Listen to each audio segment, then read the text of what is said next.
Hello, everyone, and welcome to the Rebel and Be Well podcast. I'm Christa Rymal, and in today's interview, we are going to be speaking with Jill Haspert, CEO of Foxtrot Marketing Group. Part of the Mille Lacs corporate venture family of companies, Foxtrot is proud to be one of the largest ethnic minority-owned businesses in the Minneapolis-St. Paul area. Prior to joining Foxtrot, Jill spent over 15 years in finance, marketing, and general management with General Mills and American Express. Jill was named a under 40 leader by the Minneapolis-St. Paul Business Journal in 2021. Well, Jill, thank you for being here with us today. I appreciate you taking time out of your busy life to join us. And as we kind of gathered here in this room, I feel like I'm talking in a sermon. I have to stop already. My cousin brings out the church in me. We're here together. As we gather together in this holy matrimony of all those who have deceased before us. Okay. We'll start over. All right. So, Jill, welcome. I'm glad that you're here with us today on the podcast. Thank you. So, as we're sitting in a really unique space for a podcast to be recorded in the Self-Esteem Brands Tattoo Room, when you walk in, there's something that's always caught my attention, and it's the sign right behind us here that says Bleed Purpose. So, as one of the people named under 40 in the Minneapolis-St. Paul Business Magazine, I'm assuming that part of that is you are someone who's really purpose-driven. So can you tell me what makes you bleed purpose, much like the sign behind us? I love that question. That's a good intro question. And the answer has changed a lot over, as I think about the last 20 years. If you would have asked me this question 10 years ago, I would have said my purpose is achievement. My purpose is to get the promotion. My purpose is to be recognized. And I look at that now, like, back when I was in my late 20s and early 30s and, getting my master's degree and trying to climb the corporate ladder and trying to, be more, achieve more. I kind of realized, even if I win the rat race, I'm still a rat. Yeah. And even though I worked for amazing companies and just really had high integrity leaders that I really admired, I kind of paused and I was like, what is this all for? So I would say, my purpose today is my family, quite simply. That's what drives me. I have two beautiful little girls. My husband, Patrick, they're my number one, right? We at Foxtrot, we have a family first culture. Family first always. Yeah. And we really try to just make sure that that's woven into our culture. Yeah. So every employee knows that. It's not just Jill who can, take off for family events or emergencies or whatever, but everybody has that flexibility to constantly put their family first always. Right. That's our number one thing. And so that's what's really purposeful me today is, being a mother to these two amazing little girls, but then also having the opportunity to run this company. That's a very purposeful company, right? So we're part of the Mille Lacs Corporate Ventures family of companies. And Mille Lacs Corporate Ventures, or MLCV, is the corporate arm of the Mille Lacs Band of Ojibwe. Yeah. And so it's very purposeful to me that the work we do at Foxtrot, the profit that we generate, goes to fund really important initiatives at the tribe. Things like language preservation and, health and human services work and community center building. And that's what makes my job purposeful day in, day out, as I think about the work side of things, is that I'm not just helping our corporate partners put a logo on some cool merch, right? We're doing that. And, we're really serving an awesome group of employees and helping them, achieve their career best. Yeah. And then I think more importantly, serving this the Mille Lacs Band of Ojibwe, which has typically been a disadvantaged group of people. So, Sure, yeah, sure. so that's what makes it really purposeful for me, both on the family side of things and on the work side. Yeah, I can see that. Yeah, it's a kind of a dual, combined, purpose-driven mission for you, right? Like, it starts with the top rat, right? Yeah. So it starts with the top. But I mean, you had to kind of fight your way through it a little bit. Right. Is that common do you think that's more common in 40 and under than 40 and older in terms of leadership? That balance of where you just said, my family comes first, they're my purpose. Yeah.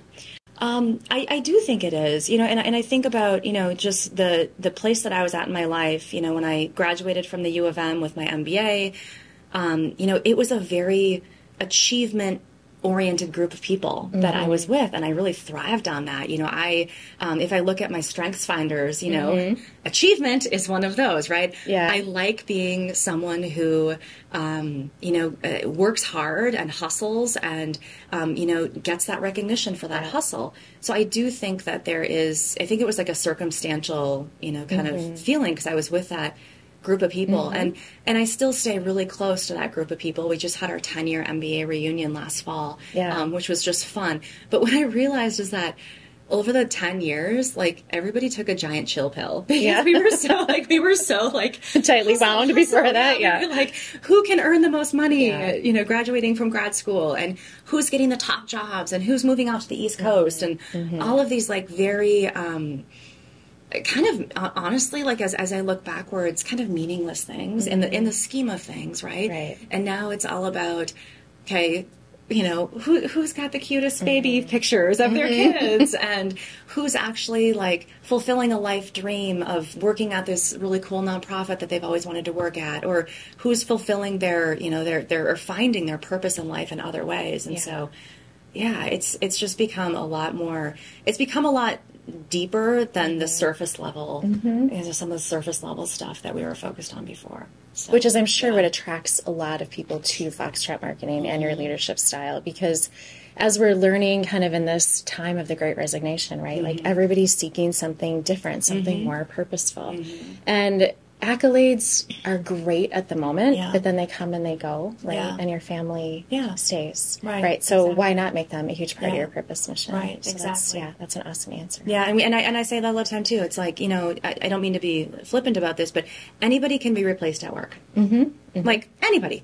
Like, none of us are so important, myself included. I'm like the least important person. I can be replaced, but I cannot be replaced within my family, and same for anybody on my team. And we try to make that really well known. That's it. Like, you can be replaced here. Don't get me wrong. The work you're doing here is crazy important, and you're part of our team.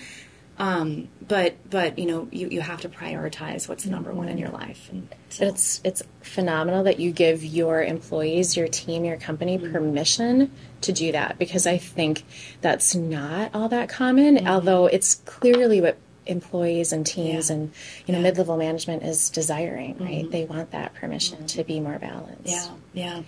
So as we sit in this room, this tattoo room, right? So clearly this shows the depth of the culture that they're trying to create here. And when you walked in, we kind of looked at all the different tattoos on the wall, and that's the level of commitment that people have here to the company, to the brands, but it's also because this company really supports a lot of the same philosophies that you just shared. So in that, if you think about, like, your philosophy on personal or professional health, because that's what this brand represents, right? Like, that's the work that they do, is preventative health. And I know that's a mission of yours. If you had to pick a tattoo, either like a symbol or a sign or a few words, what would your tattoo be that shows your health mission, your health philosophy? I think it's pretty simple. I think my tattoo would just say, "Be still." Ooh, that's a good one. I have like a high red achiever personality. Like, we do these disc profiles at work. So you've got the reds and the blues and the greens and the yellows. You don't use any exclamation points when you communicate. Never.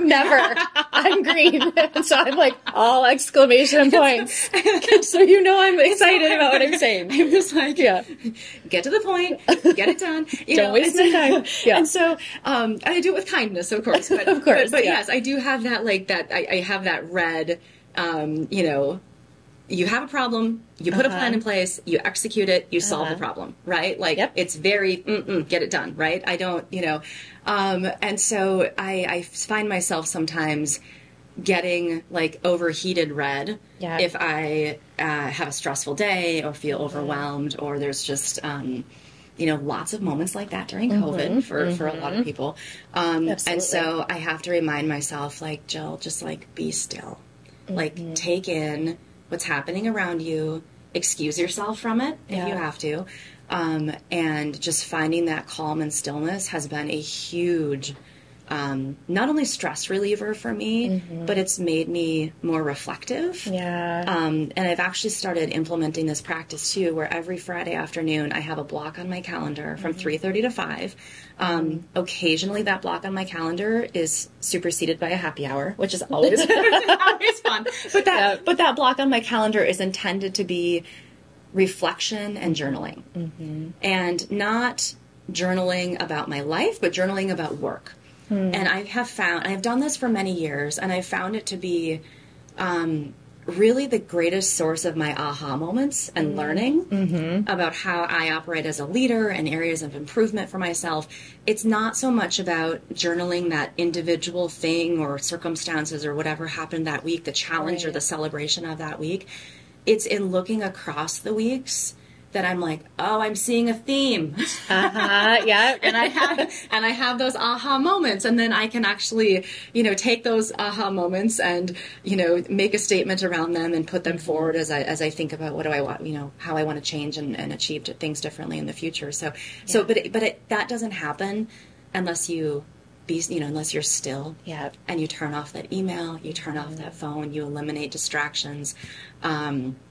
And I think this is just too, like on a day-to-day basis, that's how I operate as well. I spend most of my day in conversation. I spend most of my day talking and listening and interacting with people, and I love that. I absolutely love that. So that's a really important part of my job.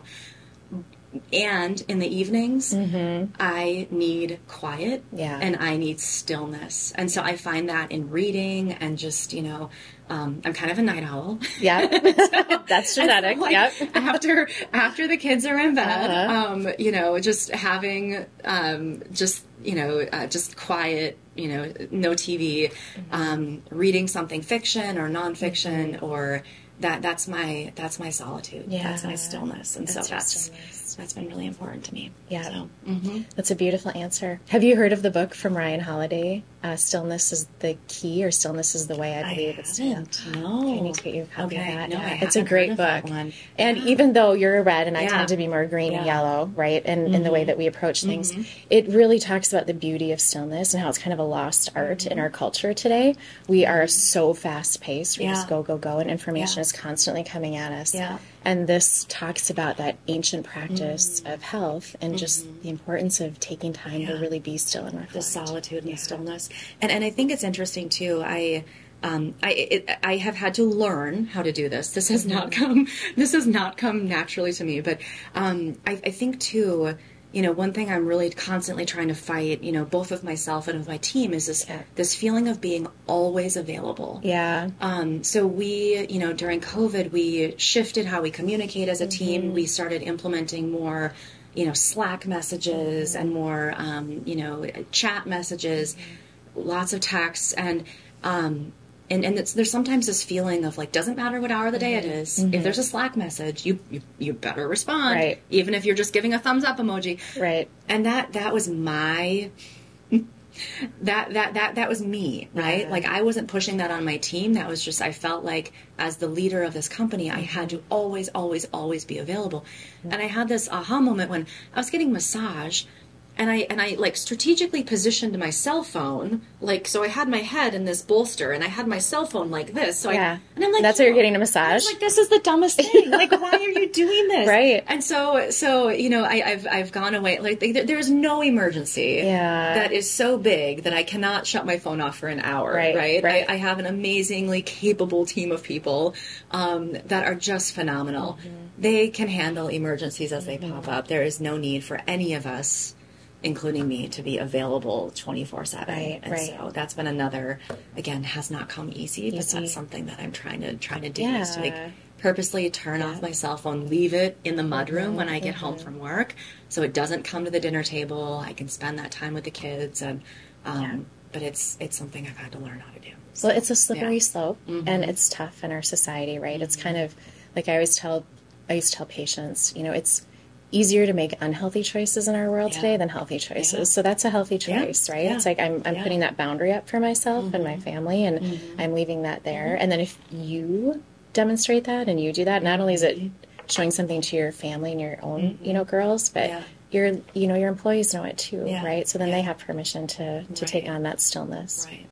One thing that really was a big lesson for me is when I went into healthcare thinking I was going to really promote health, and I was going to be surrounded by people who were just getting healthier and healthier and healthier. And it was a really kind of a rude awakening when I realized I was really just surrounded by so much sickness in the workplace, including my colleagues, which is a huge part of why I'm doing this, right? To really give people permission to be well, because what I've realized is usually companies and corporations don't know how to do that very well, so you kind of have to take it upon yourself, with the exception of leaders like you who are more invested in that for your company and your employees. So health is hard to find in healthcare, ironically. How do you promote health in Foxtrot Marketing Group for your employees and your teams? I love that question. I think I'm a work in progress when it comes to it. I think the number one thing is just making sure that our culture is one that's highly supportive, and as I mentioned before, that the priorities are straight around your family comes first. Making sure people know that they have autonomy over their schedule, I think is also really important. You know, we hire people we trust. We hire people who are high performing, and they are more than capable of getting their work done and managing their own calendar. And I don't need to micromanage that. And so I think modeling that behavior of, I care about you, I want to build a relationship with you. This is not a transaction where I'm hiring you to do a piece of work. Like this is like, I want you to stay with this company. I like deeply care about you as a person. And really trying to model that relationship building within my own leadership team. But then having them, you know, model that behavior to their teams as well, right? It's about the ripple effect. Right? The ripple effect. And I would say the thing that we try to do with that too is really couple it with, you know, there's that softer side of like, I care about you, I want you to be successful, and I want you to be a happy person, and we need to get results for the company. And I think that's the tricky part, right? How do you not lean one side or the other too far? How do you find that balance in the middle of being empathetic and being lenient when necessary, but also setting the boundaries and setting the expectations of what does success look like, and then how do we achieve success together. And so that, you know, again, I think that's like one of the, it's not really health related, but I think it's more wellness, of creating that culture of care and support and relationship building that makes people feel comfortable at work, that they can try new things. They're not afraid of failure. I'm not going to get mad at someone if they try something and it's a flop. It's like, okay, if it's a flop, first of all, like, let's learn early. But then let's actually document that, and let's talk about the failures. One of my leaders who reports to me, he has something called Failure Friday, where every Friday he gets up in front of his team and he talks about something he was bad at that week. And then, but more importantly, what did he learn? Right? What did you learn from that? And it's a more vulnerable moment. So that's a big part of it for me. And then I think, you know, the other thing that we're trying to do is create this environment where people have, you know, just they really have friends at work. And I don't mean that in like a touchy-feely weird way, but You have people who support you. You have people who always have your back. You can take vacation and not check your email. Yeah. You can take time to totally turn off your brain and rejuvenate yourself, which is what PTO and vacation is for. Right. But I think we sometimes bleed that line into yes, I'm on vacation and I'm checking email, so I think to me, that's the cornerstone of wellness is just that culture of care. But then also providing people with opportunity to, achieve a career best or achieve a career goal if that's what they want, and having a path for them, to get promoted or to try something different within the company if that's what they want.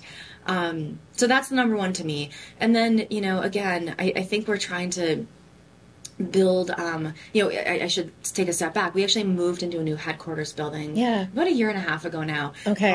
And, when we were designing the space, we were really intentional about wellness and making sure that we had lots of natural light, and we had, access to public transportation networks, and we had access to outdoor space. And I think those are really important things, even though, most of our employees are remote and have the option of coming into the office. There's a group of our employees who work in warehouse and production that are there all the time. And how do we make that space as as happy as possible for them, a place that they feel joy coming to. I mean, again, that sounds pie in the sky, right? Nobody feels 100% joy all the time coming to work. But, we're trying to create and attract and retain people who also believe these things. And that's a beautiful answer, I think, to what people are looking for today in terms of health. So health used to be so associated with the physical body, right? But now we're understanding that it's emotional, it's relational, it's spiritual, and giving people a space where they feel like they are being nurtured and thought about and cared for in whatever is being built or designed goes a long way. And same with that whole concept around PTO, which I think, in all honesty, you hit something on the head where in healthcare, that's hard to create. And I think that directly correlates to the extreme burnout that, people in the healthcare field feel. And we want to always kind of be on this, we can't do anything different. But you can. You can. But you really can. It's hard. It's not easy. Right. It's very hard, but you can, But you can. And you're committed to it. And that goes a long way. Doesn't mean everything's done perfectly right away. But, you've committed to trying to make it what you can for your employees to feel like they're emotionally, relationally, physically cared for in their space. And I think the other side of that coin, too, that people don't talk about a lot is eliminating people who don't share that value, or people who create toxicity in the workplace or create drama in the workplace. I'm a big believer, and even within my leadership team, we believe in the value of dissenting opinions. We believe in debate. We have lots of debate about issues, but we never attack the person. And so I've been very deliberate as we came in, as I came into this company, 5 or so years ago about, that's how we're going to operate. And it unfortunately, there were some people on the team that were causing just toxic relationships or chaos, and I don't have patience for that. I'm in some cases we really worked hard, because I think that sometimes people have really high potential, but if they can't get there on the culture and the values, in some ways you can coach that, but other times you can't. And so we've had to make some really tough decisions as well about, this is where we're headed. This is the vision we have for, for this company. And, employee A, if you don't believe in that, if you can't jump on the bus with us here, unfortunately, there's not a spot for you, here as we're building this future. And so those are crummy and really tough days. But I believe, too, they should never be a surprise. You should always be talking and setting that expectation and having multiple touch points and coaching conversations. So if we do get to that exit point, that person they're never going to be taken by surprise. So how do you cope with that personally? I've been in those situations, and the physiological response, the emotional response, the mental taxing, component to those decisions weigh on you. So how do you flip yourself out of that space to get into okay, I'm okay with this, and I'm going to move into a healthier space, and we're going to keep going on. Because you have to show up in front of your team and be like, this was the right thing to do. I feel confident about it, and we need to move forward. Yeah. It's like, how do you internally get yourself to a healthy spot with those tough decisions? I think that it's a little bit of putting on a game face. I hate to say that because I genuinely believe in like being authentic in how you show up, and in situations like that, and you have to be that strong person for the team, and of course the person who may be leaving the company or did something, you just have to take the high road, right? You just and then move forward, and then in private I cry. Yeah. It's sad. Yeah. And I'm not ashamed to say that. Like, crying is a big stress relief for me. Yeah. I like that. Thank you for saying that, because that took a lot of vulnerability. Well, I think that, as I was building my career and working in a more corporate culture, there was always this belief that, like, you don't cry at work. Nobody, crying is vulnerability, and I never do it at work in front of people, because that's kind of creating an awkward situation. But I'm an emotional person. I cry at coffee commercials. Like those, those Folger commercials. And you're red. I know. Isn't that crazy? You have a sensitive side. That's good to know. Yeah. And so I do. Those are sad moments for me. Because it's somebody that I had a relationship with, that I care deeply about, who's on my team, who's not going to be with the company anymore.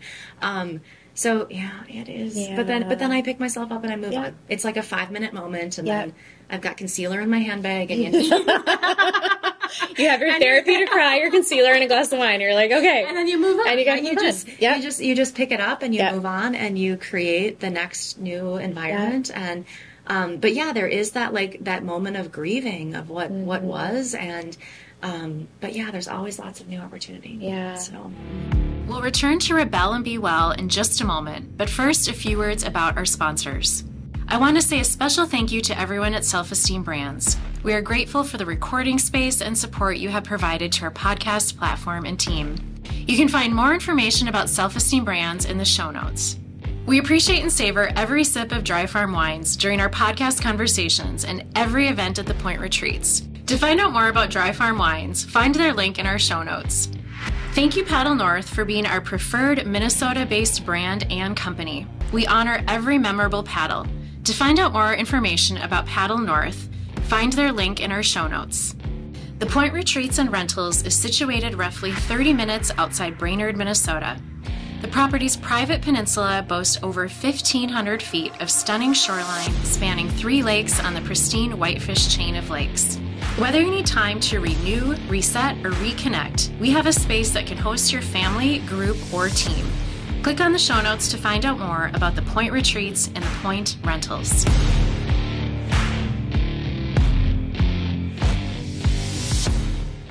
What has been your hardest health lesson in life? I'm going to get emotional about this one, because I'm an emotional person. So I was diagnosed with multiple sclerosis in 2019. And, I thought I was invincible up until that point. I was healthy. I had healthy kids. I was, go. And that knocked me down. Yeah. For me, I woke up one morning unable to speak. I couldn't, my brain was working as far as I could tell. So you're able to process. I was able to process. Yeah. And I joke about this, but I was actually doing long division problems in my head, because I was like, what? Like, is my brain working? Like, yeah, my brain is working. Yeah. But my brain and my mouth were not connecting to one another. Yeah. I could make noises with my mouth, but I wasn't coherent. Yeah. And being stubborn, I'm kind of a stubborn person also. Patrick, my husband, immediately said, like, we have to go to the ER. Right. Like, we got to go to the emergency room. And I thought, this is stupid. Like, no, I'm not going to the emergency room. Because you said you were how old? 38 at the time? I was 38 at the time. So you're not thinking, like, I'm 38, I'm not having a stroke. Right, I can't, what is this? And so, so I ended up, I was like, I'll go to bed, it'll go away in the morning. Well, it didn't.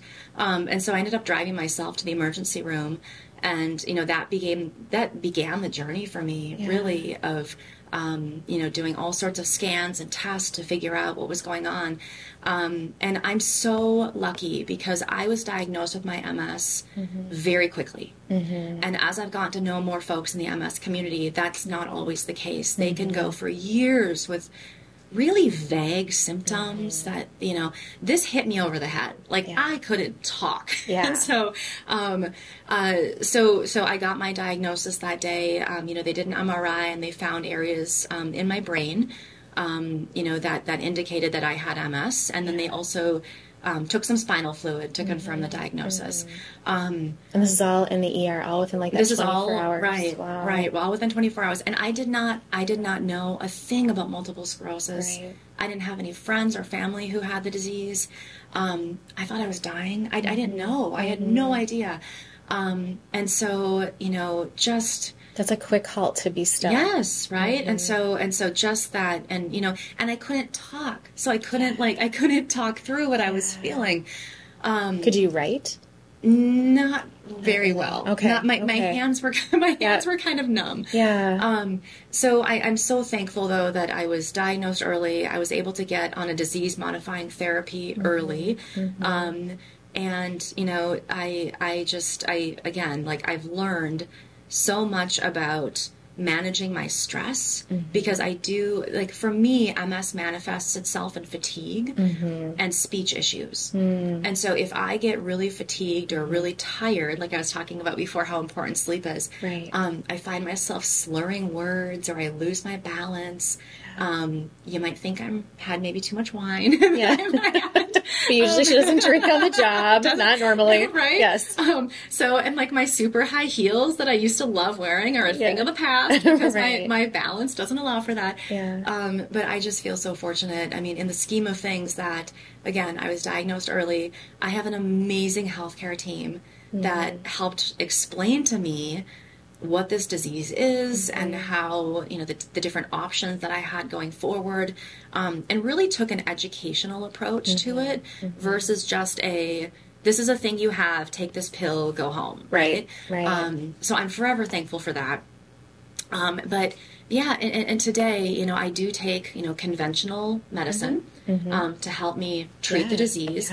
But what I've been learning more and more about are these ideas and these different philosophies about just autoimmune disease in general and how to manage inflammation in your body and different ways of eating. And I would say I am getting better at embracing some of those things. I try to eat a Mediterranean diet. Far from perfect because I do love my Halloween candy. But I'm learning a lot about the connection between your gut and your brain and how important that is, and just overall, just how to eat to live, to thrive.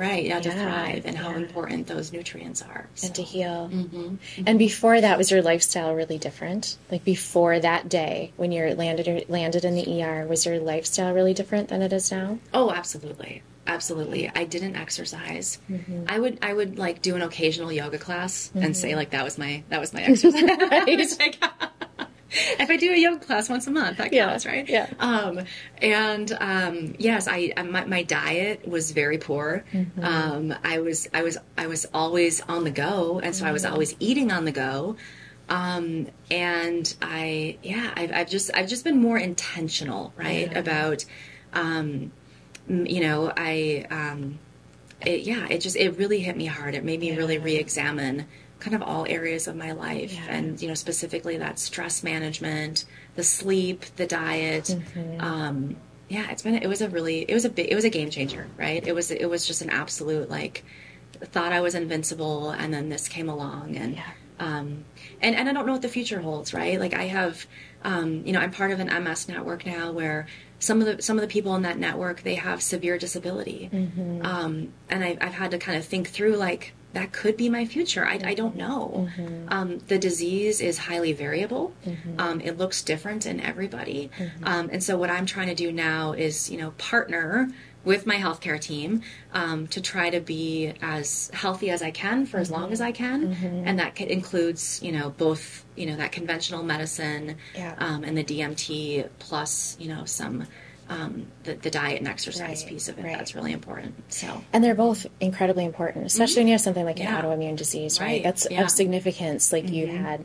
But what a huge life disruptor, right? Or like a big life-changing moment for you. Not just as a, in your personal life, but also in your professional life, because you were such a go-getter and you were so driven and are still so driven. But I'm sure that kind of flipped, right? Your philosophies on life and work tremendously. It did. And I think that... It made me, I think it was really the genesis of that, like that be still, that mantra that I have where I know, my doctor tells me all the time, you have to manage your stress. You have to manage your stress. And that was a big part of what I was working on. And, making sure that I was taking that time to like shut my brain off, get lost in the book, like I was talking about before. But that stress management piece of it, is really what my doctor has been emphasizing. And I also love, he encouraged me, he's like, keep moving your body. He's like, this diagnosis does not give you an excuse to sit on the couch. He's like, even if all you're doing is taking a very slow walk around your block, like you have to keep moving your body, because if you don't, then you will lose it. And use it or lose it. And so I just appreciated that combination of both, the more traditional medicine, right? And this, the exercise piece of it, and he was the one who recommended the Mediterranean diet, and the lifestyle piece of it. You can't treat it just with the med. You have to treat some of the source of it. And I know now, and I think I've come to peace, like I will have this for the rest of my life. And I'm okay with that. I've actually taken a stance of, I have greater empathy for people who have chronic illness. I think before my diagnosis, I had colleagues and friends who had chronic illnesses. And my feeling was always like, well, just push through it. Right? Like, oh, you're feeling tired today. You have fatigue. Just pull yourself together and push through it. Take a cat nap and push through, right? And now I look back on that, I was like, oh, like how? Well, you don't know what you don't know, right? And so I just have so much empathy for people who are managing these chronic illnesses and achieving these other amazing things in life, whether that's being an awesome parent or achieving great things at work, because, it's a constant balance of, making sure that you're taking care of yourself and managing and treating the source of your chronic illness. But my philosophy on that has just completely changed, because it again, I look back and I was like, that was not a very sensitive approach of suggesting that someone push through it. Just push through, just like, back up. Just like, that's the problem. Put on your big girl pants and push through it, right? Like, come on, we all have challenges. So I think it's made me a better leader and just a more empathetic leader, for people who have not just chronic illnesses, but other things in their lives that are big challenges that that are not easily solvable. I'm sure it's made you an incredibly compassionate leader. And I mean, you think of what your children are observing you push through, right? And you think about what your teams are watching you push through. And how do you communicate something like that when you're the leader of a company, so that you balance that, like, no, I have strength and determination and drive, but I also really have to prioritize self-care. Like, how do you give that message to people? I mean, I think it's just a lot of you role model it, right? You set the tone at the top, and people see me leaving early, and people see me working from home, and people see me, I try to post on our Slack channels, like, here's me at my kid's game, here's trying to demonstrate those different things. Right.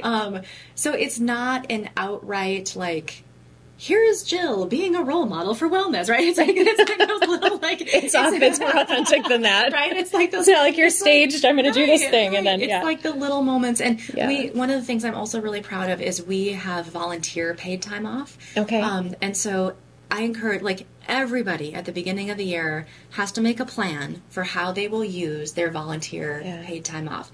Those are like, cool. that's additional to the PTO that we offer. And so for me, like I have, I'm a Girl Scout camp counselor. Yeah. And I'm a Ramsey County election judge. Really? And that's That's your volunteer time. That's my volunteer time, right?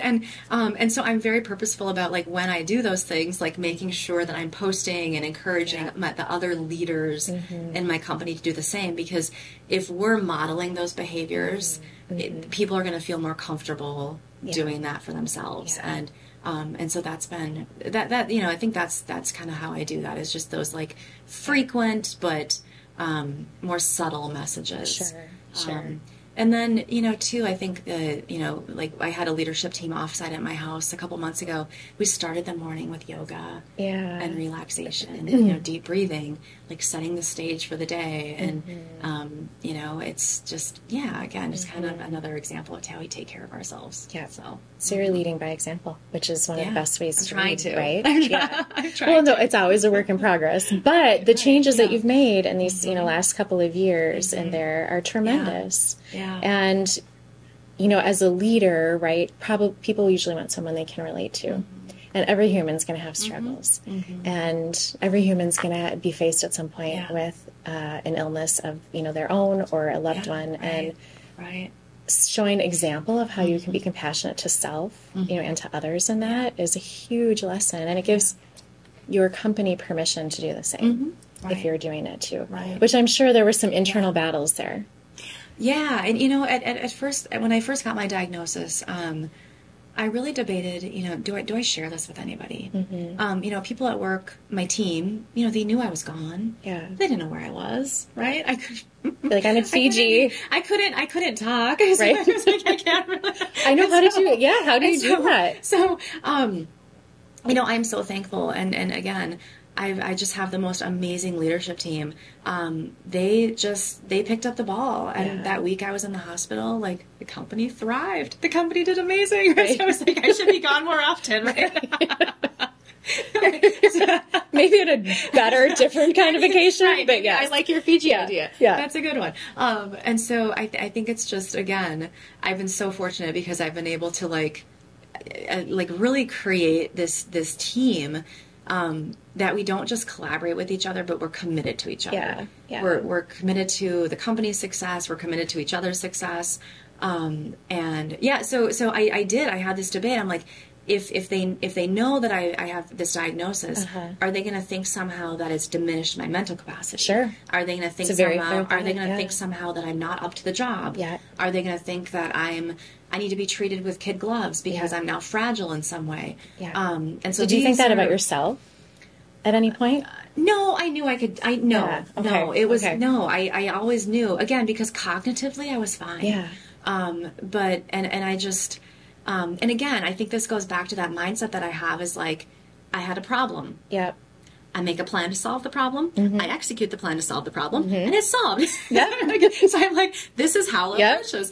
And then again, I think the lesson for me was like, oh, this is a problem I can't solve so easily. It's really complex, and so I always knew that I was committed, to the work and to getting better. Obviously, the future is always uncertain, but I love this company and I love my team, and so but I'm so fortunate that ultimately, the day I got my diagnosis, there are a couple people on my team that I could be really vulnerable with over text because I couldn't talk. And so they understood what was going on, and I ended up taking off 2 full weeks after the diagnosis, and I went back into it, and we talked about it, right? We talked about it, and but I'm glad that I let them in. Yeah. Because this is ultimately, like, they care about me as much as I care about them. Yeah. And this was ultimately something that they were able to support me through.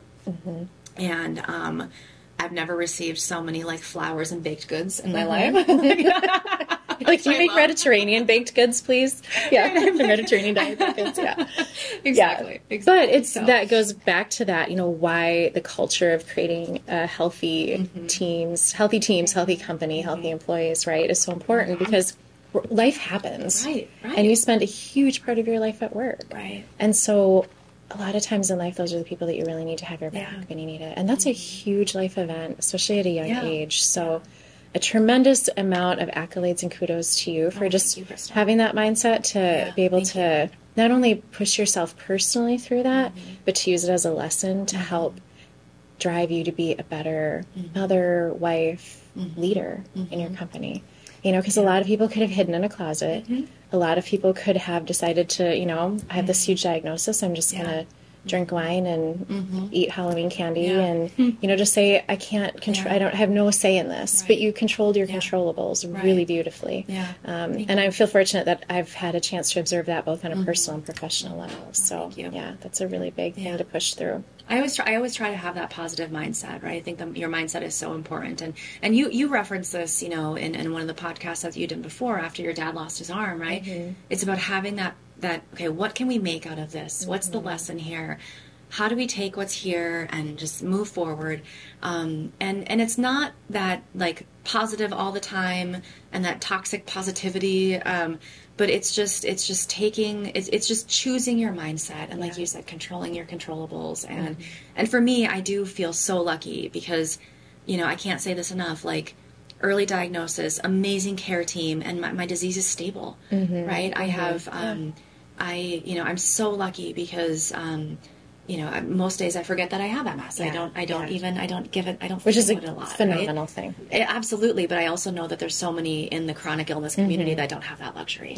Right. They're reminded every single day that they have this. And so I choose to take that approach or that mindset of, I am, you know, I try to take this diagnosis and I try to find the best in it. And so that's me looking for the silver lining. So, well, sometimes, you know, I mean, a lot of times in life, right, that's what you have to do. I mean, what else, you know, can you do? Adversity can, you know, destroy you or it can create growth. And it doesn't mean it's easy. The growth and the learning is not easy. But it can, definitely lead you down a better path than the others. So you're amazing. Thank you. You're amazing, girl. Thank you, Christa. I know it caught me when I was doing my homework last night. I did write your core shared values, right, of the Foxtrot company, and they're beautiful. So it's honesty, bravery, love, wisdom, humility, truth, and respect are all Ojibwe grandfather teachings. Which I'm like, that is so beautiful. I mean, to have that as part of your core values and your mission statement. So if you go into our headquarters at Foxtrot, like those are on the wall.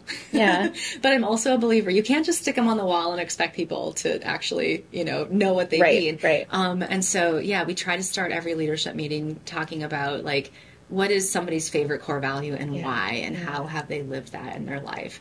I also am so appreciative that love is a core value. That is not a traditional value for people in a corporate setting, in a corporate setting. But it gives us permission to actually show that caring and build those deep relationships and just be vulnerable with each other, right? And so, so love as a core value. I'll admit, you know, when I first saw it, I was like, really? This is, I don't know. How do I feel about love in the workplace?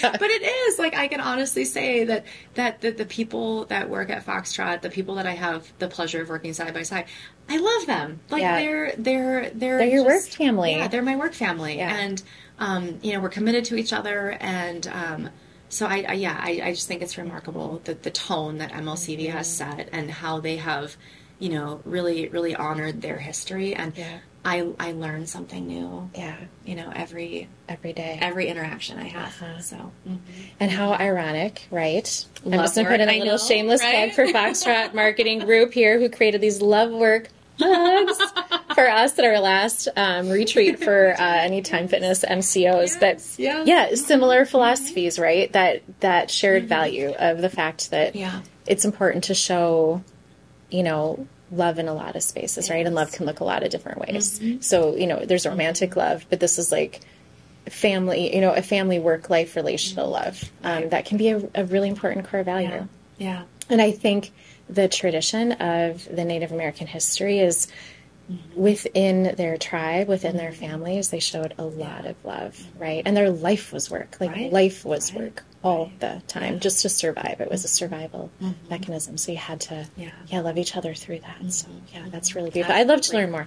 Yeah, me too. Yes. It's I'm always learning about that. I'm always so curious. And, Well, maybe we'll have to take a field trip together. We will. Yeah. I'll take you to that museum. Take me to the museum. I spent probably 3 hours just wandering around, and they have these really cool interactive displays, and you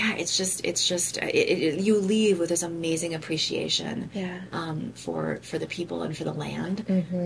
It's a remarkable spot.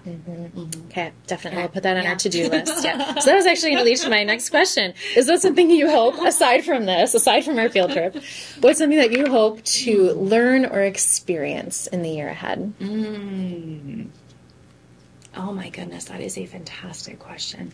So it's interesting. So I turned 40 this year. Yeah. And I feel like with the dawn of this new decade. You say that in a little bit of a morbid tone. Like crap, 50's out there somewhere. I know. Yeah. No, but I was really excited to turn 40. Yeah. I think that every birthday it should be celebrated. It doesn't matter how old you're turning. Life is precious, and it's just When what you learned between 30 and 40 is like a lifetime. Oh my goodness, it feels like a lifetime. So what I'm trying to learn or want to experience is just how to be more self-reflective and how to really truly listen to my inner voice. I think I'm getting there with that stillness and that solitude that I talked about before. Like your gut intuition? Right. So, yes, I think for a long time I've listened to what other people said that I should be doing, but really getting still and, to paraphrase one of my favorite leadership people, Doug Lennox, like, what do I want for myself? Yeah. Not what are other people telling me I should want, not what society is telling me I should want, but what does Jill actually want for herself? Yeah. And then how can I, again, make a plan and execute it. Start going after those things, right? I like executing a plan. But what a great reflection as you hit 40, right? You have the wisdom of the first half of your life now kind of under your belt. So with that comes kind of that privilege of going, what do I want the second half to look like? Exactly. And filtering out kind of all of the worldly expectations and going, what are Jill's expectations? Yeah, because I think for a long time, it was like, what does this boss want me to do and to be? What does this friend or this group of friends or what does the school that I'm going to want me to be?